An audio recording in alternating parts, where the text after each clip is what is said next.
Hello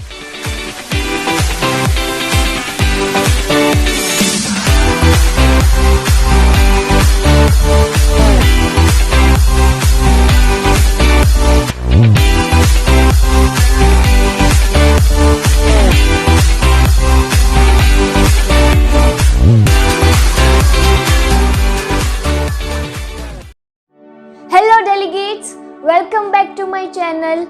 First of all, thank you very much for your best wishes. Recently मैंने second year MBBS complete किया and now I have entered the third year MBBS.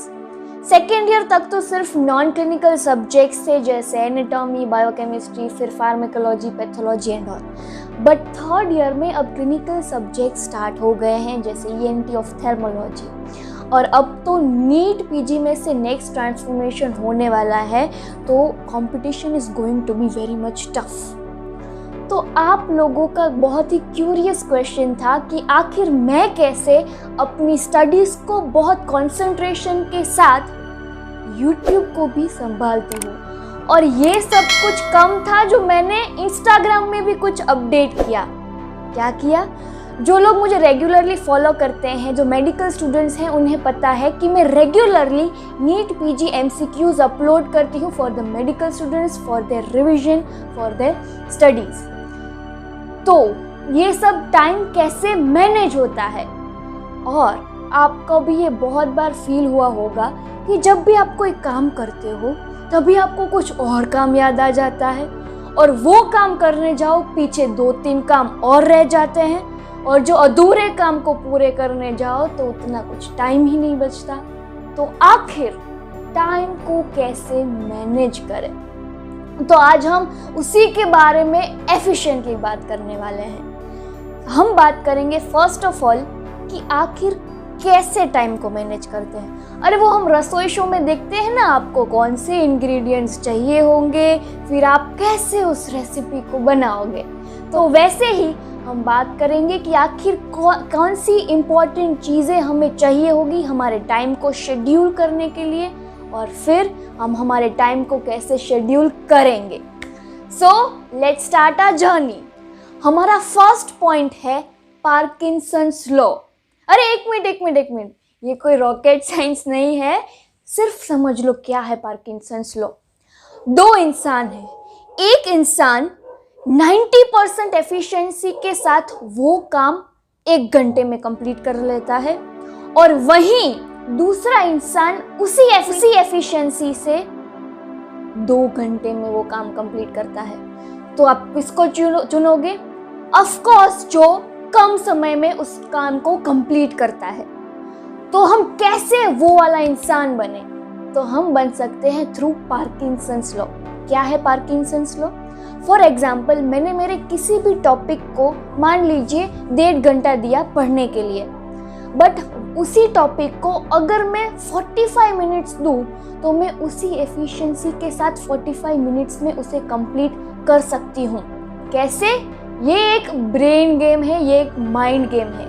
आप जितना आप अपने brain को train करोगे एक deadline में ख़त्म करने के लिए, आप उसी डेडलाइन में उस चैप्टर को, उस टॉपिक को ख़त्म कर पाओगे. ना कि सिर्फ चैप्टर, कोई भी काम अगर आप डेडलाइन बढ़ा चढ़ा कर दोगे तो आप उस टाइम को ज़्यादा यूटिलाइज करोगे, लेकिन शॉर्ट डेडलाइन दोगे तो बहुत एफिशिएंटली, हार्डवर्क और तेज़ी से काम कर पाओगे. अब क्या होगा उससे? फ़ायदा क्या है? पहले तो मैंने कहा आपको स्पीड बढ़ जाएगी, टाइम बचेगा, तो आपको फ्री टाइम मिलेगा. लेकिन अब इस फ्री टाइम को प्रोडक्टिव कैसे करें? तो हमारा सेकंड पॉइंट है कि फ्री टाइम को हमें सेव करना है. कैसे करें? तो यहाँ पे आपका आता है सॉल्यूशन. आप जो मुझे पूछ रहे थे कि एक काम करे तो दूसरा काम याद आता है, दूसरा करे तो तीसरा, एक साथ इतने सारे काम आ जाते हैं, तो हम क्या करें? अचानक से भी कुछ आ सकता है, तो टाइम कैसे मैनेज करें? तो हमारा दूसरा पॉइंट जो मैंने कहा, divide your day into chunks. मतलब हमारे दिन को हमें टुकड़ों में बांटना है. मैं क्या करती हूँ? I divide my day in 5 parts. नाश्ता करने से पहले, लंच करने से पहले, फिर लंच और snacks I take around 6 PM. तो लंच और 6 PM के बीच का टाइम, और 6 PM से लेके डिनर का टाइम, और डिनर से लेके सोने तक का टाइम। तो मैंने इन पार्ट्स में अपने डे को डिवाइड कर लिया। I usually study in morning hours before breakfast. मैं उठ जाती हूँ sharp eight 3:45 AM। 3:45 to 4 AM is my time for rituals, morning rituals. फिर 4 से लेके 6:30 या 7 it's my time for studying. अब कभी कभार नींद नहीं उठती, हम रात को बहुत थक गए होते हैं, बहुत काम किया होता है, कहीं बाहर गए होते हैं, तो सुबह नहीं उठ पाते। तो क्या होगा? आप डर जाओगे, आपको होगा कि मेरा टाइम ही वेस्ट हो गया। बट नहीं, I have divided my day into 5 chunks. तो एक चंक मैंने यूज़ कर दिया, तो मेरे पास और 4 चंक्स अभी बाकी है। ब्रेकफास्ट से लेके लंच का टाइम अभी मेरे पास बाकी है। एक chunk is equals to 1 new activity. मैंने टाइम स्टडीज़ को दिया, तो जो दूसरा मेरा चंक है ब्रेकफास्ट से लेके लंच का, उसमें आधा टाइम स्टडीज़ को दिया है, आधा टाइम मेरे यूट्यूब और मेरे सोशल मीडिया इंस्टाग्राम को दिया है। तो कभी कभार ऐसा हो सकता है कि आप अपने फ्रेंड्स के साथ घूमने जाओ, या फिर हो सकता है आपको कभी कोई इमरजेंसी आ जाए, हो सकता है आपको कोई लेक्चर हो जाए। तब क्या करना है? तब आपको इसी टाइम को चेंज करके दूसरे चंक में डाल देना है। ये एक गेम जैसा है कि आपके पास 5 लाइफ्स है। एक लाइफ यूज़ कर दी तो आपके पास अभी भी 4 लाइफ्स बची है। तो उस लाइफ्स को कैसे यूटिलाइज करना है वो आपके हाथ में है। तो use your day like a game. Chunks में डिवाइड करो, टुकड़ों में डिवाइड करो, और उस टुकड़ों को अरेंज करके यूटिलाइज करो प्रोडक्टिव वे में। ओके, तो ये दूसरा जो पॉइंट है, dividing your day into chunks, आपके टाइम को सेव कर सकता है, आपके फ्री टाइम को यूटिलाइज करवा सकता है।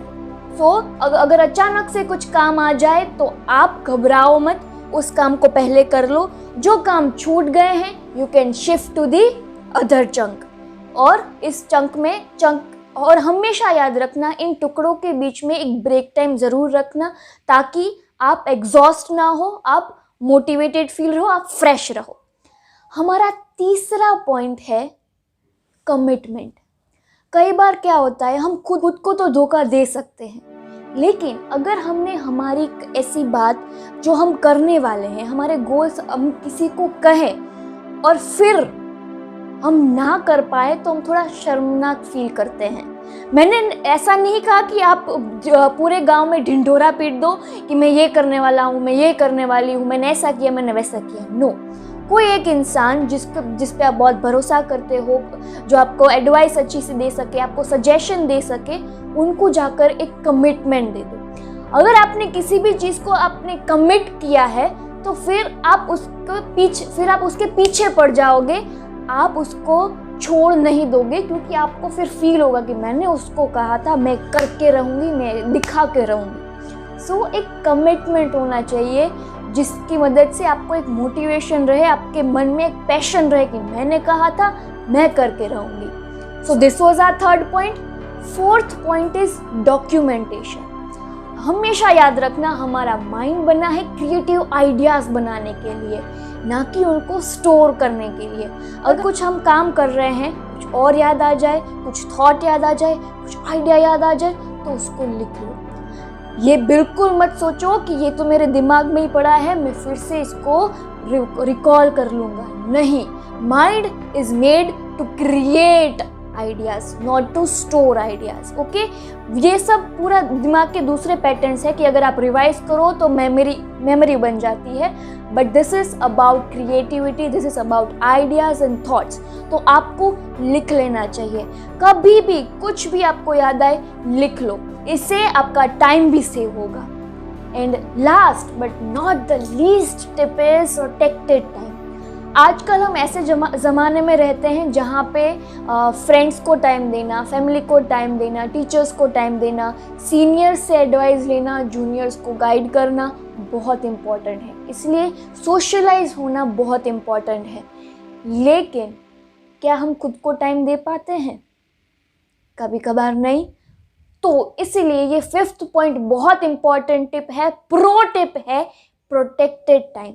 मैंने जो चंक्स के बारे में आपसे बात कही, उसमें आप एक पर्टिकुलर टाइम को चूज कर लो, एक प्रोटेक्टेड टाइम बनाओ जिसमें आप खुद को टाइम दो, आप खुद पे वर्क कर सको। आप चाहे फिर आप रीड करो, गेम खेलो, म्यूजिक सुनो, डांस करो, पढ़ो, बट एक प्रोटेक्टेड टाइम जो सिर्फ आपका हो, आपका खुद का हो, किसी और के साथ इंटरेक्शन नहीं। फिर चाहे बाकी का टाइम आप चाहे जो भी करो, जिससे भी बात करो, जिसके साथ घूमो, बट एक प्रोटेक्टेड टाइम जब आप सिर्फ अपने खुद पर काम कर सको। जैसे फॉर एग्जाम्पल मैंने कहा मैं सुबह उठ जाती हूँ 3:45, सो 4 to 7 इज़ माई टाइम जब मैं किसी के साथ इंटरेक्ट नहीं करती, सिर्फ खुद पे वर्क करती हूँ। वैसे ही आप खुद का टाइम चूज करें। सो अगर आप मेरा टाइम टेबल पूछोगे तो as I said, morning 4 to 7 I study, फिर 7 to 8:30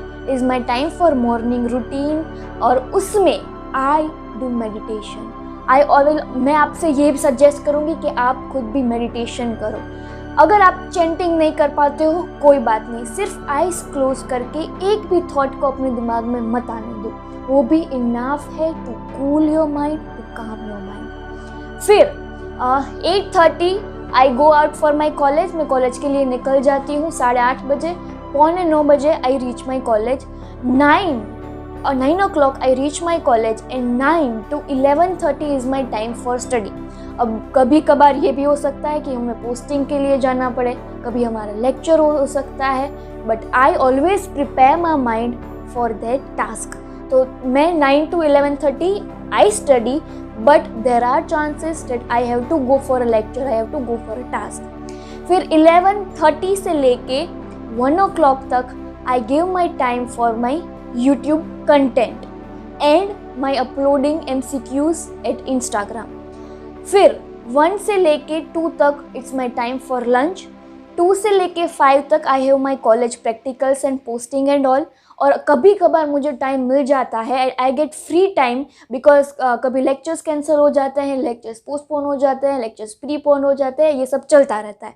तो उस टाइम को भी मैं यूटिलाइज करती हूँ by revising my topics of that day. फिर 5 to 6 is my time, is my free time, जब मैं where I listen songs, where I dance, where I paint, it's my free time, okay?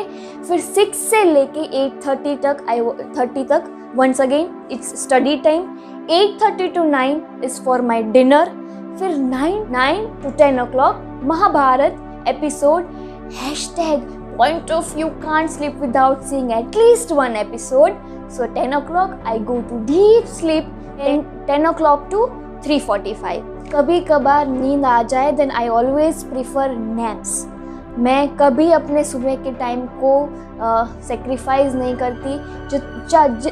I try my best to wake up at morning, but कभी कभार नींद आए then I prefer naps. I never sleep at morning. और naps कितने important है मैंने मेरे videos में कई बार समझाया। Naps are so much important and they are so much useful. तो ये थी हमारी पूरी स्ट्रेटेजी टाइम मैनेजमेंट के रिलेटेड। सो कैसे करना है? Divide your day in chunks, फिर उसमें से एक प्रोटेक्टेड टाइम चूज करो जहाँ पे आप सिर्फ खुद पे काम करो। फिर यूज पार्किंसंस लॉ, मतलब एक शॉर्ट डेडलाइन चूज करो जिससे पहले आप अपना काम एफिशिएंटली ख़त्म कर डालो। फिर जो भी कुछ आइडिया है, कुछ थॉट आए, उसको लिख कर रख दो ताकि आपको वो अपनी मेमोरी यूज़ कर सको किसी और चीज़ को याद रखने के लिए। और last but not the list, commitment. किसी को कमिटमेंट दे दो, ये मैंने कहा था मैं करके रहूँगी। So this was your Kripakshi Bajaj. Now I am signing off. अच्छा लगा हो तो ज़रूर लाइक कीजिए, सब्सक्राइब ज़रूर कीजिए, do hit the bell icon. Stay safe, stay healthy.